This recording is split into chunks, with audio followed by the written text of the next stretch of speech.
Hey clowns, welcome to Carmelia Street. I'm Tori. And I'm Sam, and we are gathered here today on this very hot day. Yes, make it stop. We're dying over here. And on opposite sides of the country. I mean, it's summer, so we can't be too surprised. I forget what even like winter feels like in Florida. No? Yeah, it's colder. Well, mostly 40s, but I think it's colder than there because it's like a wet cold. Right, the humidity will affect it, how it feels. That's what Yeah. actually surprised me when we moved out here, because we moved out here in June, but we went up to Crater Lake. There was 10 feet of snow on either side of us up there, but we were literally wearing like thin jackets and stuff. Like we were Yeah. fine. When you guys went to Mount Rainier with Eric and I too, it was the same thing. It's like the snow is over our cars on the side of the Right, road, but it's like I'm sweating. It was April.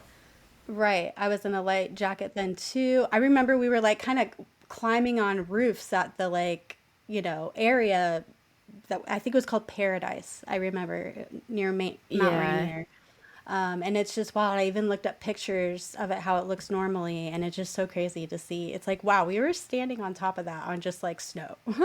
Yeah, like whole buildings and Right, sweating. right. And sweating and very stoned. Yes. Oh my God. Was it like 420 April? I I don't know. can't recall. I just remember you guys picking us up from the airport. You gave me a couple gummies. We were Was it you who we smoking. were like on this steep thing and Yes. you were like not yes. Well, it's like, okay, so it's like violently high. We're Violently. on this like little trail thing, and it says, caution, like people have died by going further. Do not go further. And Eric's like, okay, this way. And I'm like, Yeah. oh my God. And we're like hanging on for dear life, like down this You too. ravine and to see this like waterfall thing. Yeah. Um, and then we were at that like really tall bridge where there was no railing. Like you could just, like, it was only a couple feet The high. Mile High Bridge, yeah. Yeah, that was Okay. wild. Yeah. And I was just like, oh my God. Yeah, that was crazy. But yeah, how has your day been other than being hot? It's been good. Just like being a productive girly lately. It's been good. Got some quality time in with Finn. I got one of those like climby gym things. You know what I'm talking about? Like And for inside yes, or outside? yeah.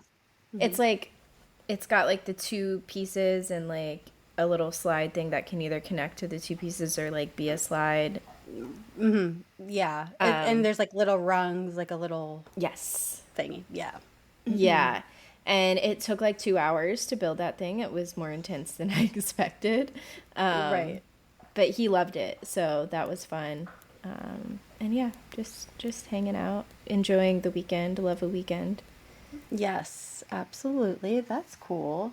Tori and I have just started playing this game called Pickman Bloom, and I'm kind of a little addicted to it right now. I'm like thinking about it a lot, which I love that feeling when you It find a new happened. game. So it's all based on your steps. It's kind of like Pokemon Go. So I was going to the mall to get some steps in the AC, and they have a little playground in there that my daughter can, run around in. Anyway, yeah, I went to the mall, and you've heard us talk about Labubus, right? Those Yes. little keychain things. Okay, Yeah. so I'm just gonna show you something because this is so Oh, funny. It's really hard to get the real thing. yeah. It's through this one website, and it's so difficult. Like, there's people have bots getting it for them, and Right. it's so difficult. So we settle for Lafufus, which are like the knockoff versions, Yeah. and the ones I've gotten so far have been pretty, like, I would say people don't know that they're fake at all. Like, I get compliments. People are like, "Oh my God, I love your Labubu" when I'm out and stuff. I'm like, thanks. So this is like one that I have, and probably like aficionados will be like, yeah, that's a Lafufu, but Okay. And then I got this other one last week, which is kind of a bit more Lafufu, but okay. So this stand at the mall, this kiosk I see has them. And of course they're lafufus, but usually they look like this. They're not too bad looking, right? They're supposed to look like this. Okay, so I'm like, oh, I'm gonna get one. Look at this thing.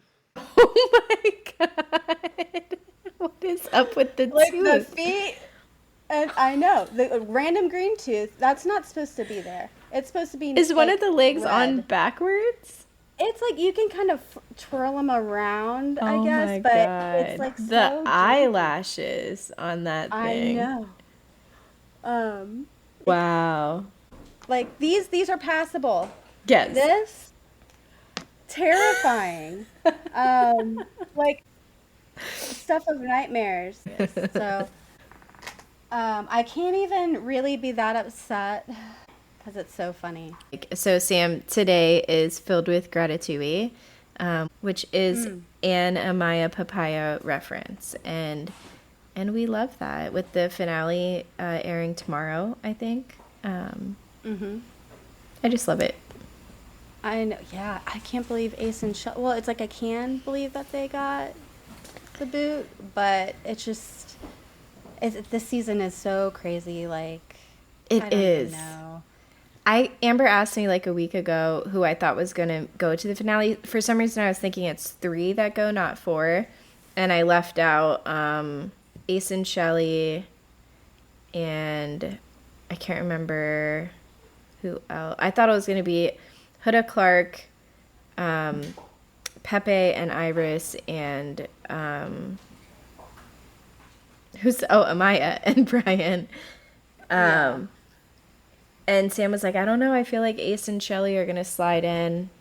And I was like, oh, you're probably right. But I didn't really want them to. So I'm kind of glad that it worked out that way. But also it is interesting, like, how America voted, because, like, Nick Landria is not a couple, like, in any way, shape, or form. No, they keep on trying to trick us with that. Yeah. I'm not buying it. And I do keep hearing people say, "Oh, well, you know, he kissed her in the beginning when no one knew," and Right. they've always, and it's like, dude, he's a 20-something-year-old dude. He's probably gonna like. He seems like a bit of a not a fuckboy, maybe. I don't know. Jury's out. Right. So, yeah, we'll see what happens with that. But yeah, we love our Amaya Papaya. I love her little quirks and how she's Yeah. just goofy. And I'm glad that she's like goofy with pride now. So, Yes. Me too. and Tori's name today is Horrified Looks from Everyone in the Room. But yeah, so tell us about that. So it's the Speak Now anniversary of probably Taylor's version. It's one of them. There's so many anniversaries to keep up with. They just came out with that new merch drop, which is better than the summer collection, I have to say. I still didn't buy anything, but I would have bought the pajamas if I hadn't just bought a bunch of stuff for Prime Day, I think. Prime Day will get you. Yep. I also did like those pajamas that were dropped too. Those were super cute.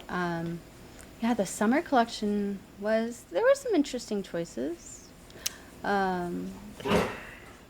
It was really giving The Summer I Turned Pretty, which I didn't think about, like, how much she is in that show. Like, her songs are in that show a lot. So maybe it was, like, something to do with that. But, Right. Right. yeah, wasn't really my vibe.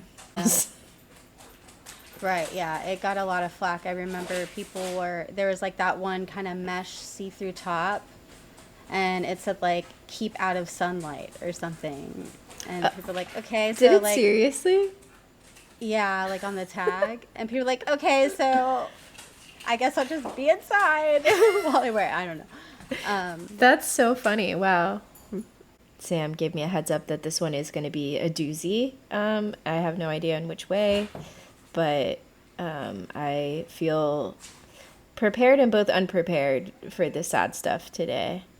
Okay. Yeah. I think it's just, yeah, there's just so many lives that are affected by this. And, well, not so many. It's just the way, you'll see. Yeah. Never mind. Okay. Won't even say it. So, this story takes place in the small town of Wampum, Pennsylvania in 2009.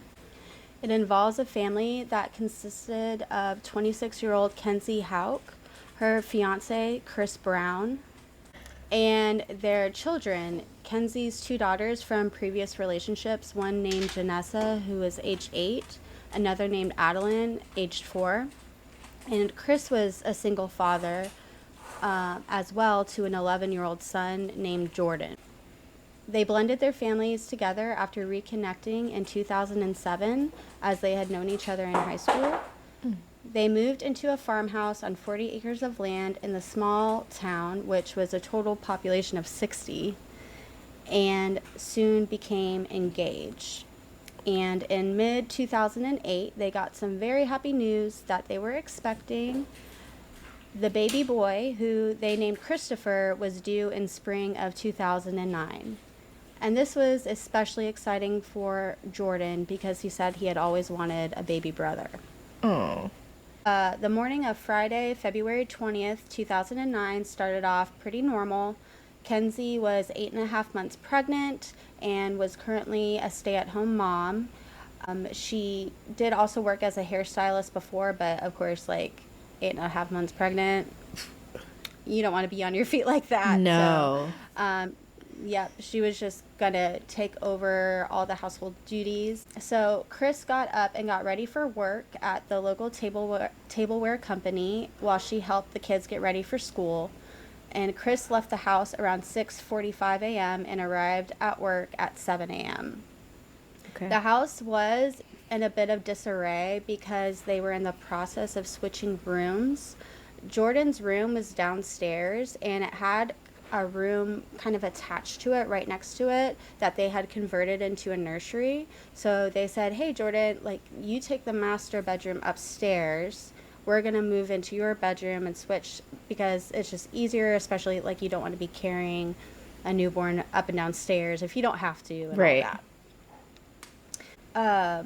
Jordan and Janessa ate their breakfast while they watched TV. And then just before 8:15 a.m., Kenzie shouted from the stairs that she was seeing the school bus pull up. And she was like, quick, you guys gotta rush out the door, like, get out of here, type of thing. So Kenzie hurried the kids out. They got their jackets and their backpacks and got on the bus and left for school. Okay, so all three kids left. Is it all or is Adeline not in school yet? Yeah, Adeline wasn't in school yet. Okay. Yeah, it was just Jordan and Janessa. And Adeline was 4 years old at this time. She wasn't in, like, pre-K or anything. She was just at home, and she was still sleeping. So Kenzie went to go back to sleep, to go back to lie down. So at 9 a.m., some tree trimmers arrived at the house to do some work they were hired to do by the landlord. Shortly after, one of the workers spotted Adeline sobbing in the front doorway, and she was inconsolable. They were trying to figure out what was happening, and then she just started saying that her mother was dead. And so one of the workers called 911 immediately. And what time is this? Sorry. This is just after 9 a.m. Wow, okay. So it's been less than an hour that these kids got on the bus. It's probably just about an hour, actually, if you think about it, because if it's after 9 a.m., at some point. Mm-hmm. So a couple of police officers were the first responders on the scene.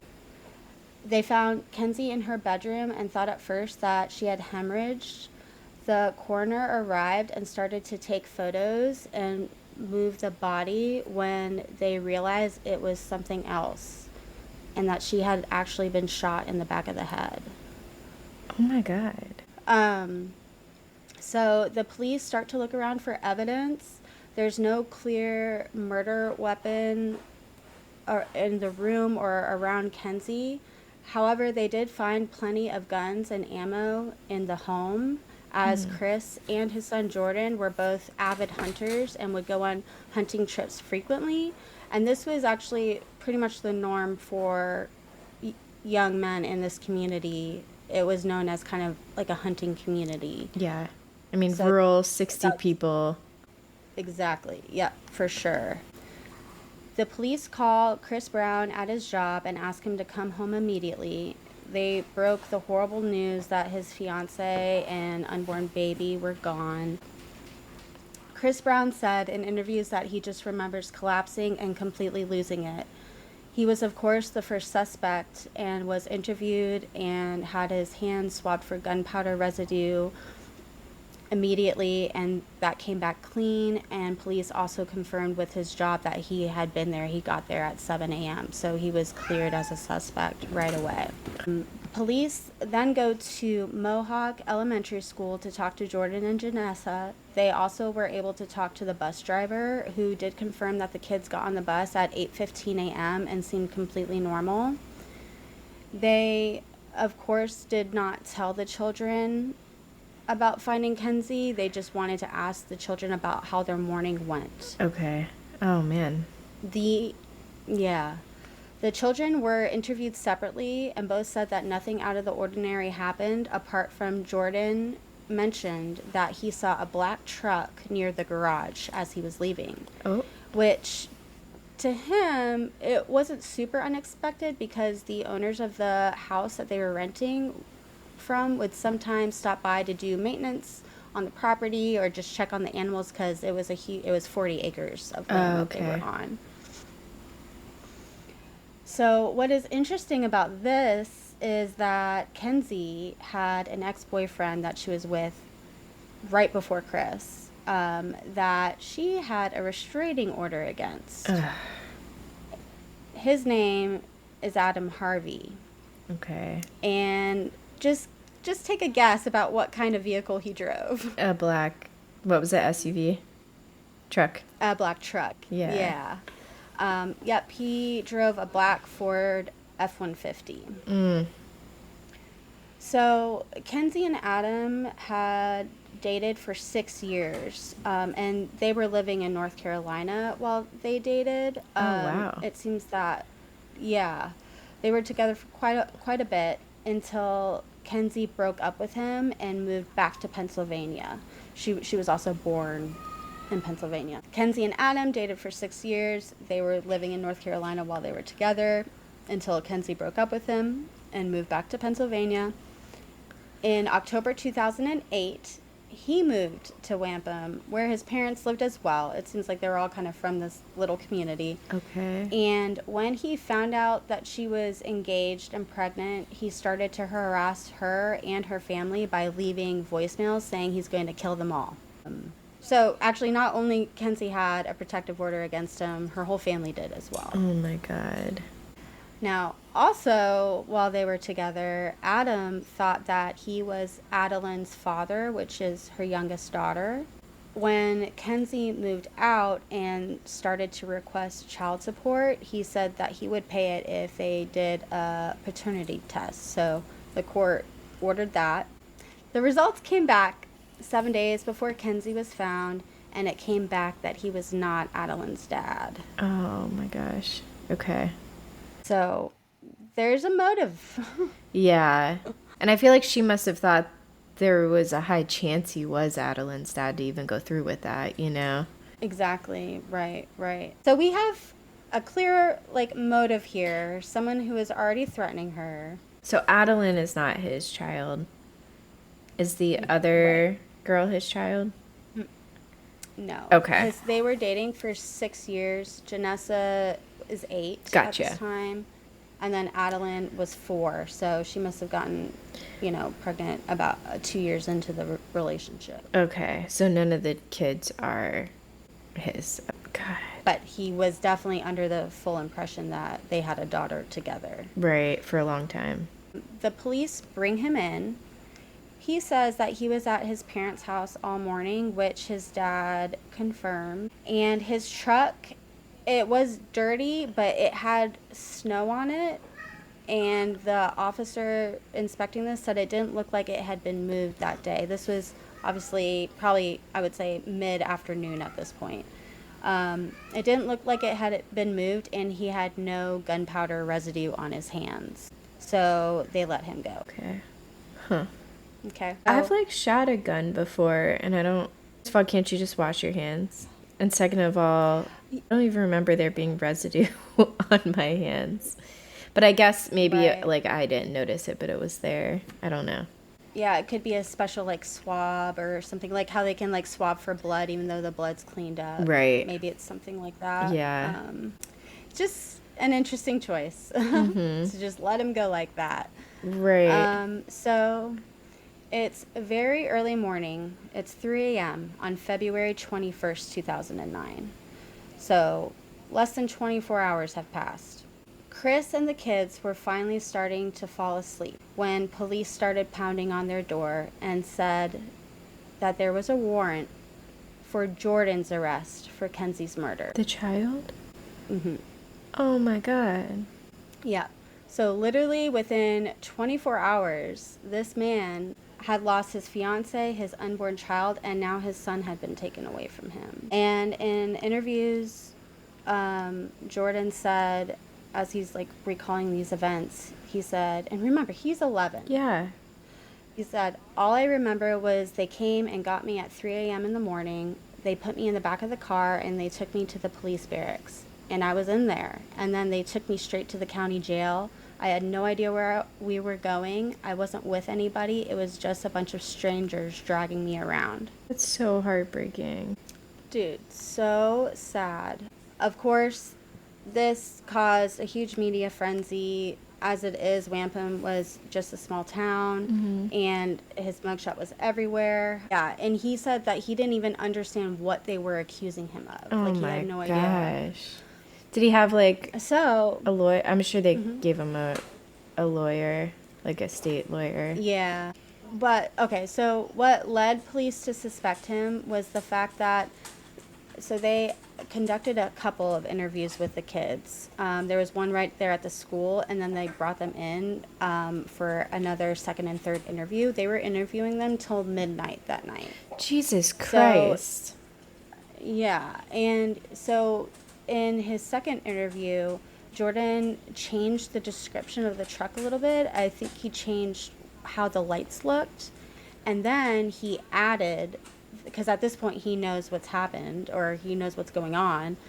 At this point he added that there was a person inside the truck with a hat on who ducked down when he saw the person duck down as they were leaving the house.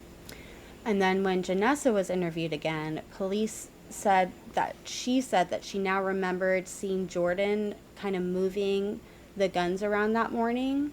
And she said that she was waiting downstairs for Jordan to leave for the school bus when she heard a big boom, and then he came downstairs, and then they left. Okay. So Also, these are like children in shock. At this point, they know what has happened, like by their second interview. At this point, they know. Yeah, that's, I don't know. Yeah. I mean, she's 8 years old, and they're, as you said, in shock, and like with that, like the power of suggestion and things like that, like, and with Jordan adding that, okay, maybe he saw someone in the truck, maybe he's just like trying to rack his brain, and he's like, okay, I might have seen someone in the truck. That's what I was thinking. Like, I don't know. Yeah, And then she said, they're like, are you sure he wasn't playing with his guns that morning? Like saying, I don't know. And there's just so much too with like interrogation techniques and the way that they're not trying to get to the truth, they're just trying to get a confession. The way that like law enforcement is trained in interrogation strategies. So yeah, I don't, with children, like they're so vulnerable, children in shock, children who are tired and up past their bedtime. Like I feel like you can't even conduct an interview and take anything that they're saying at midnight seriously. Like, I don't know. That's crazy. Yeah.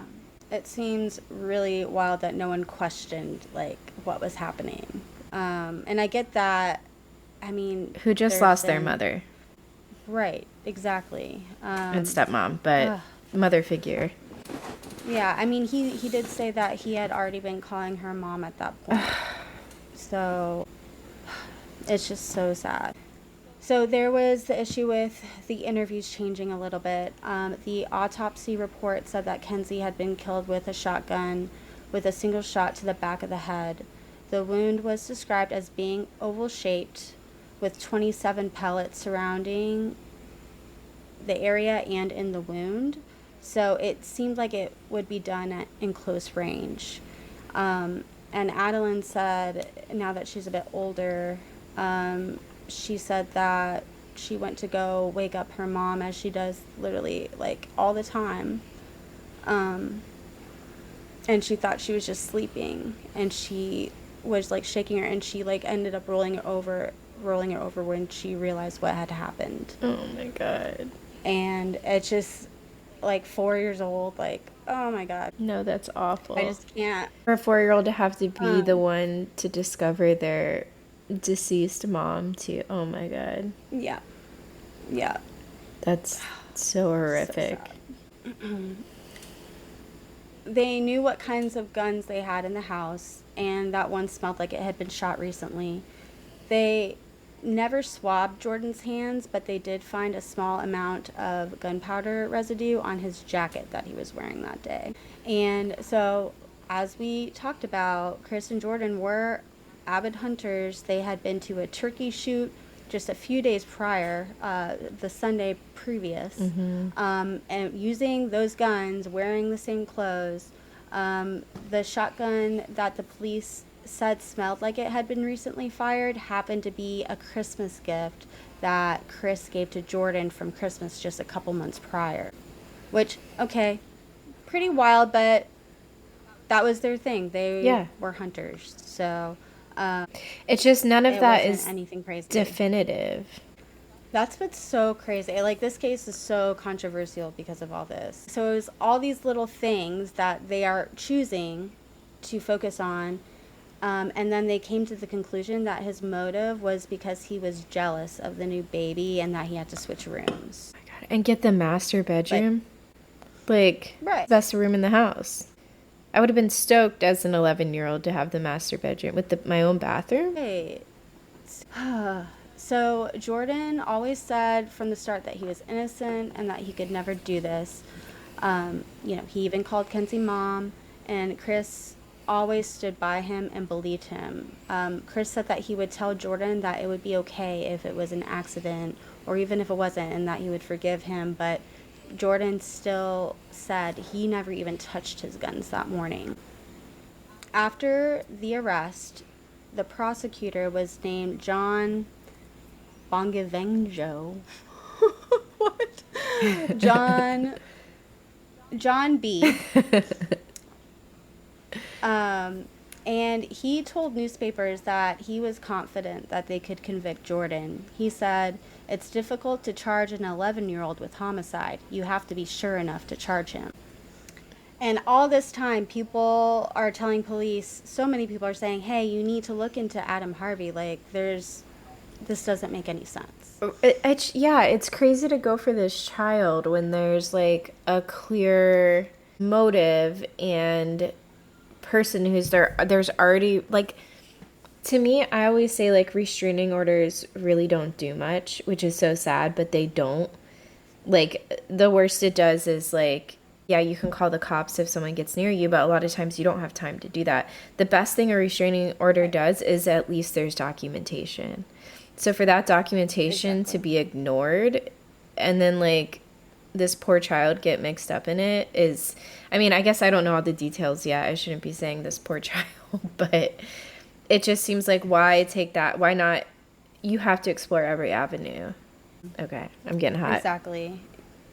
So the police just couldn't get over the fact that Adam's truck had the snow intact on it when they got there, and they just took that as for sure proof that he was innocent.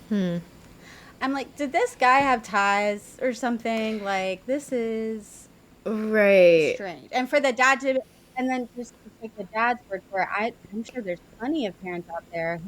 Look at what happened with Brian Laundrie and Gabby Petito and his parents. They didn't care that someone had lost. To not explore that avenue and then explore the avenue of this child murdering his mother figure is just it's crazy to take that route and not. I mean, I understand they have to explore that route, but, like, they're only going down that drive, you know? Like, why not? I can't wrap my head around it. Right, yeah. It makes me so mad. So the same prosecutor He said in a quote, he said, "It's such a small window and such an unlikely set of circumstances that one, Adam found out where she lived. He knew and that he knew the doors were unlocked and that he knew there was a 20 gauge shotgun that they have in the house.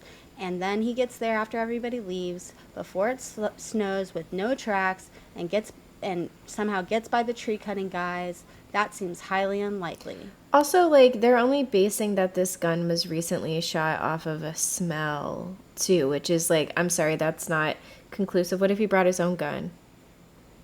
Exactly. Or what if he was wearing gloves? Like, Yeah. and, okay. So also, I think I bring this up later, but none of the guns had any of Kenzie's, like, DNA on them. And if it was close range, there would be some blowback, and Right. whoever it was would have, unfortunately, stuff on them. Right. Like, body matter on them. Oh, right. So he wouldn't even have time to get cleaned up before, Right, like Jordan, definitely if it was Jordan Jordan. wouldn't. Yeah. Oh my gosh. Yeah. So they ended up sending Jordan to Edmund L. Thomas Adolescent Center, which is a juvenile detention facility in Erie County, Pennsylvania. And this was for 3 years before his trial. Oh my His God. dad, Chris, I know. Dude, his dad, Chris, made the 230-mile round-trip drive to see him every single day. Oh my God. Yeah, that's just so Yeah, heartbreaking that he can even be held for 3 years when there's really no evidence besides an 8-year-old in shock past her bedtime's testimony. Yeah, for sure. Like, think about, like, Chris having to make that, not having, but choosing to make that trip every single day, and the thoughts that you would think on the way there and the way back, like, okay, I'm going to go see my son. That's, like, the last little thing he has left, and it just, like, literally breaks my heart, dude. I bet that meant so much to Jordan. Oh, it did. He said that the visits from his dad meant everything to him, and his dad would bring books to him so he could read and just keep his mind busy in between his dad's visits every day, just so he could. And he said he would just get lost in these books, and it was just such a relief for him. Not crying. I know. Yeah. And also having to come here back and forth. I'm not sure why he didn't just move closer, because he did end up losing his job over missing so much time. But he didn't care. He just made whatever money he could to literally put it in the gas tank to get there. And then on top of all this, Kenzie's parents and family fully believed that Jordan did this. There was no support from them. The 2 daughters were now with them. Okay. And they believed, and they would tell newspapers, they believed that he should get the max punishment and tried as an adult. Which is also just so wild, because they were also getting threatening voicemails from Adam. Right. Maybe it's like the police just convinced them, or Janessa, like maybe her telling them, like, you know, over and over, but still, you're adults and like you should know better. Yep. Kenzie's mother, Debbie, told reporters, she said, "Jordan's a murderer, and I'll say it, and his father needs to get in the mirror every morning and look in that mirror and say, I am the father of a murderer." So we finally get to the trial. It lasted 3 days. A juvenile court judge found Jordan, who is now 14 years old, delinquent. I guess when you're under 18, you can't be found guilty. You can only be found delinquent in like a juvenile court situation. So they found him delinquent of first-degree murder and criminal homicide of an unborn child. And he was sentenced to stay in that secure juvenile facility until he was 21.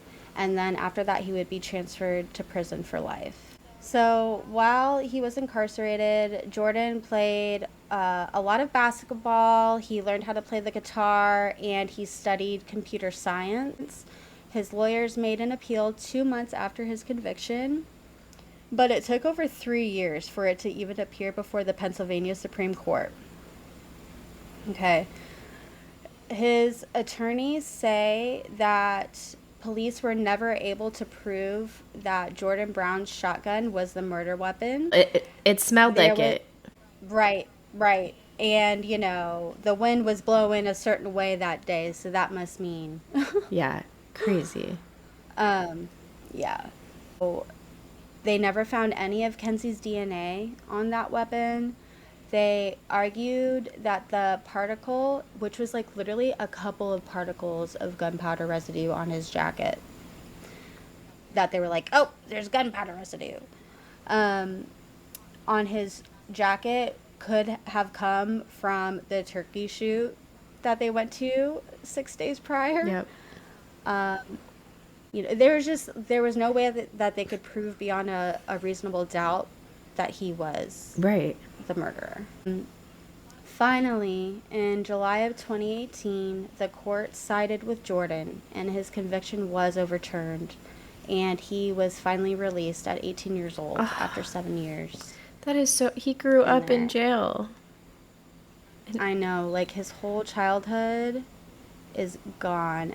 And so nothing happened with Adam Harvey. That's kind of what my question was going to Nothing be. ever- So her murderer is still out there. Yep.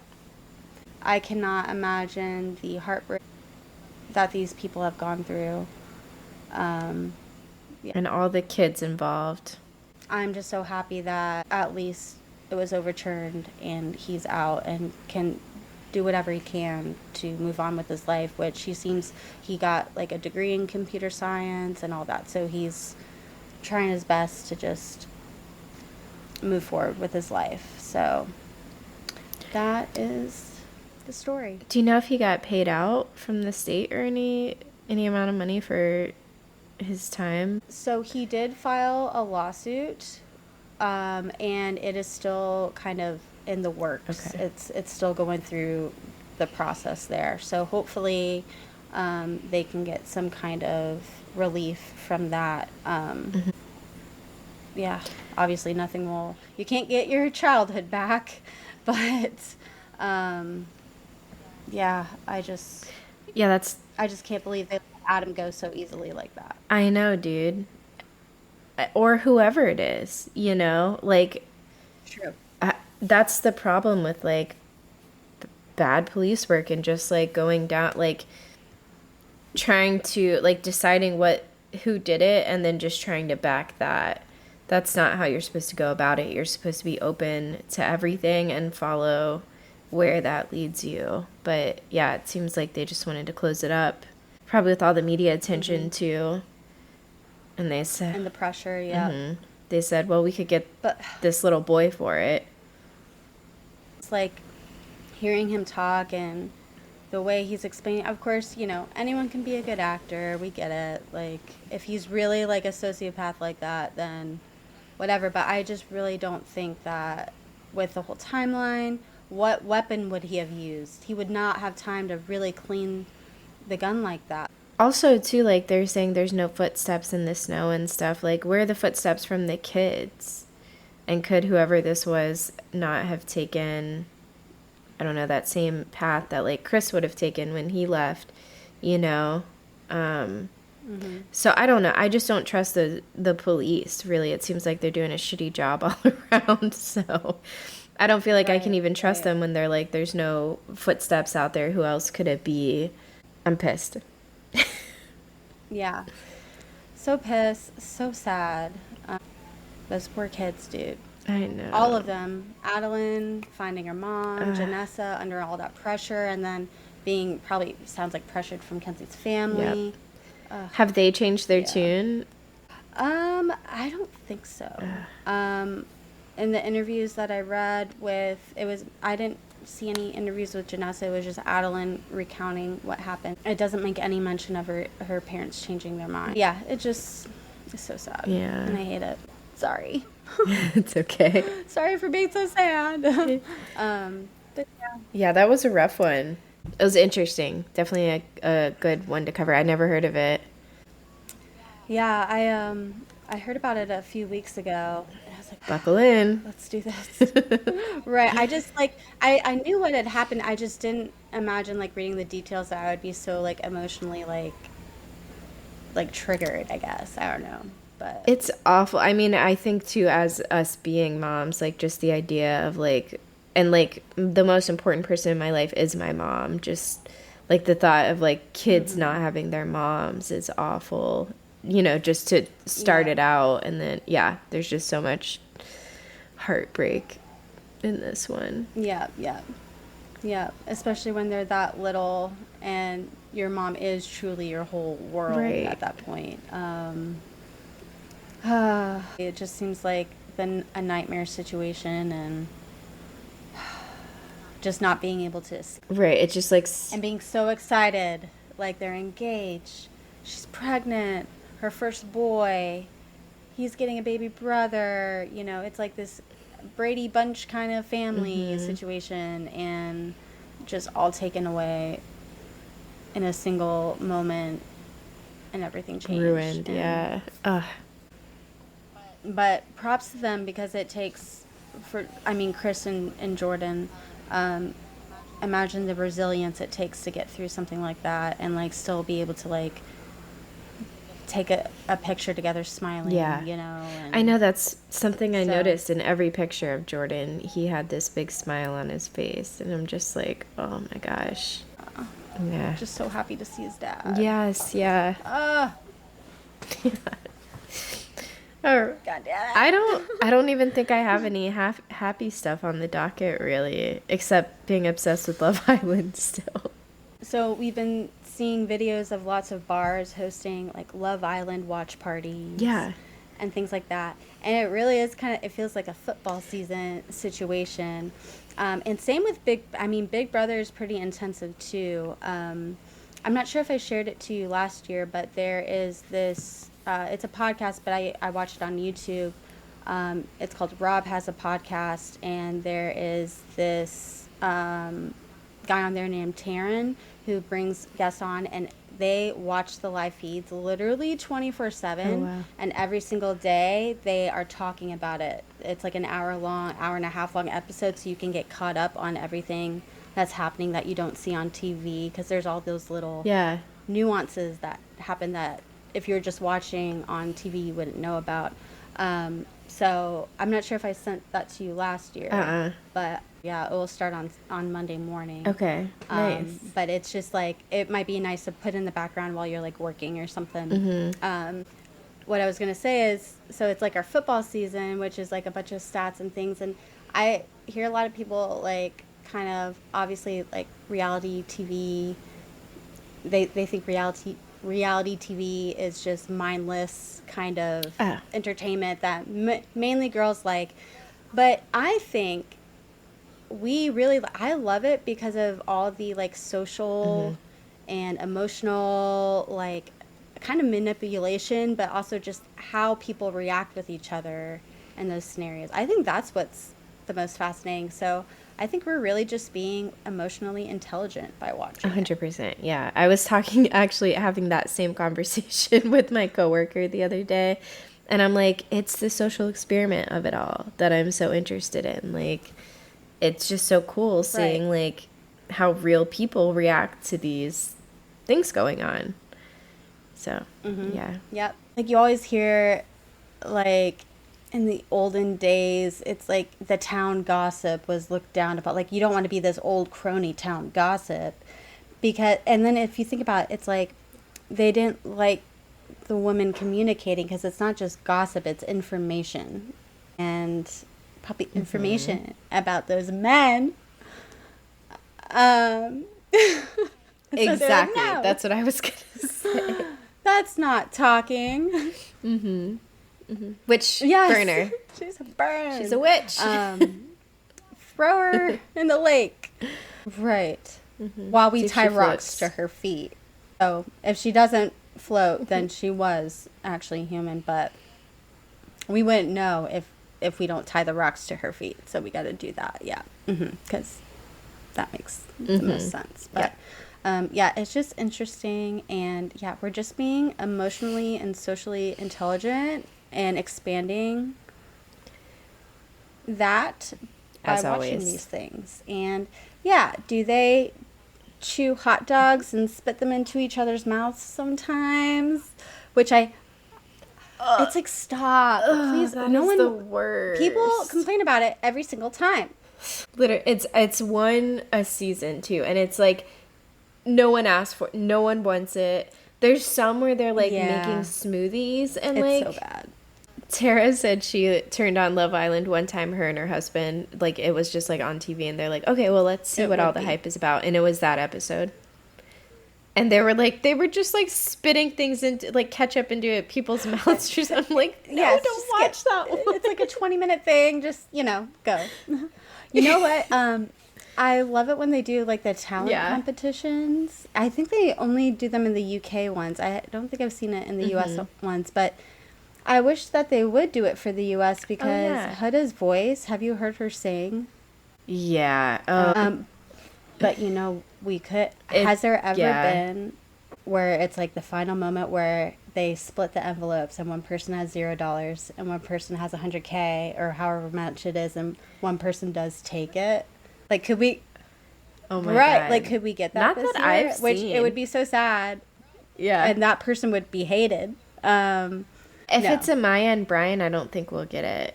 And I think that they're going to win by a landslide. Do we vote on it? I think so, right? Yeah, I think they're going to win by a landslide. Yeah. Yeah, they just seem like, honestly, the most likable. What do you think about Ojeda during like, the girl, baby it's not competition? an actual child. It doesn't matter what clothes it's wearing, like what color. She's like, don't put on the red one during the competition. And she's like, you have to support its head. How do you know how old that thing is? They didn't say it's newborn. Right. It doesn't look like a couple newborn. months at least. Yeah, like obviously maybe it was for the bit or whatever, but it did seem to be a little bit. I think she thought she was gonna win by like being like that or something, and because when they announced who did win, Clark and I and can't Taylor? remember who it was, I remember being shocked. Oh, it was. Yep. She was like shocked that it wasn't her. Right. I think, and it's like maybe a you're being too mamacita much. in real life.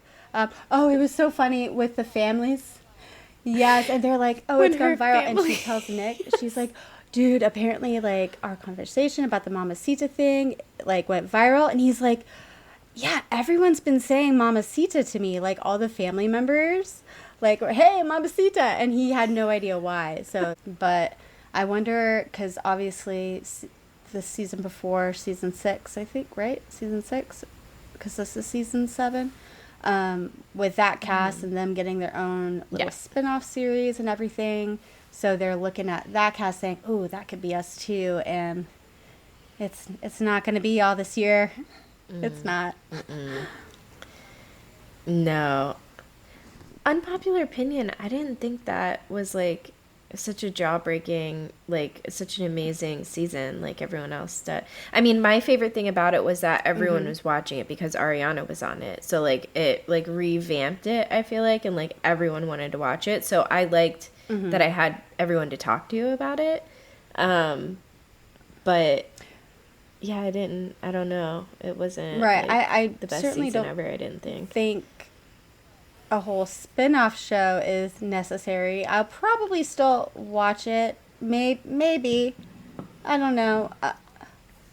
Yeah. I'll pop in. It's not something, if it's bad, I probably won't continue it, for but sure. I'll pop But- in. I'll see. One of like the best episodes I've ever seen of reality television was last season when the cast of Moore and the main villa met up, and it was the recoupling. That was like the drama in that episode. I was like frothing at the mouth, like, give me more. I'm just kidding. That was such a good episode. It was so dramatic. the boys looked so stupid. Yeah, Yes. it was good. Yeah. I mean, Casa Amor is always so good. I can't remember when they first brought it in. I think I saw it the first time on like I think some, you're like, right, season 3 of because the UK I or think the something. second season of the UK one, I think it's a couple that won and they're still together and they have a couple kids. It's like a shorter guy and she is like a belly dancer. I forget their names, but they're adorable. It's like Nathan and someone. Oh, I do. I don't remember what they look like, but Yeah, I remember and the like belly dancer. they're together from day one, and they kind of go through this huge roller coaster. But they are so cute together. And she said that she's like, I'm so glad that Casa Amor wasn't a part of my season because that would have been awful. But Oh my god. yeah, Yeah.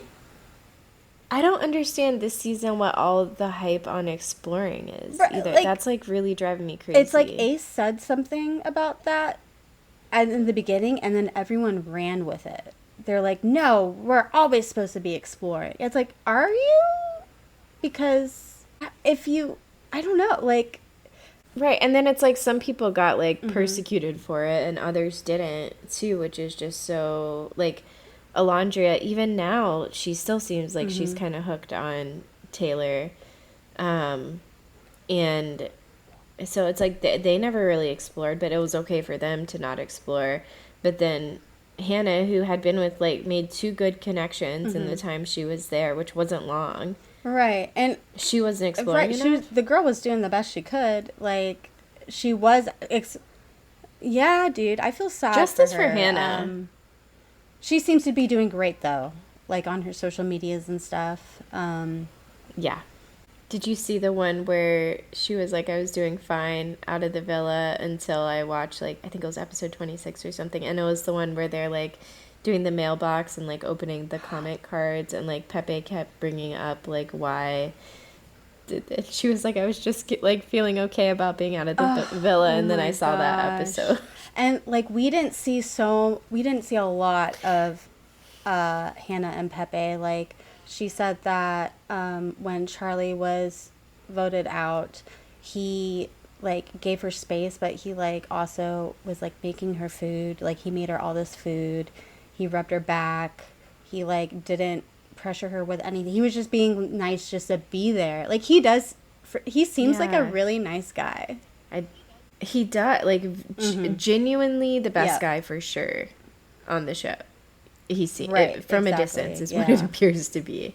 Yeah, but I guess we'll see. I can't believe it's already over tomorrow, but Yeah. exactly to kind of Thank fill God we in. have Big But it will Brother. be Sundays, Wednesdays, Thursdays.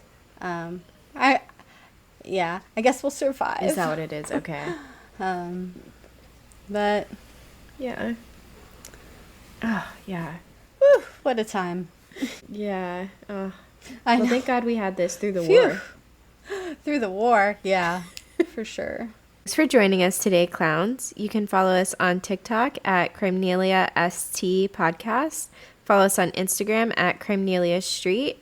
Send us an email with any cases you want to hear or positive feedback at crimeliast@gmail.com. Bye, clowns.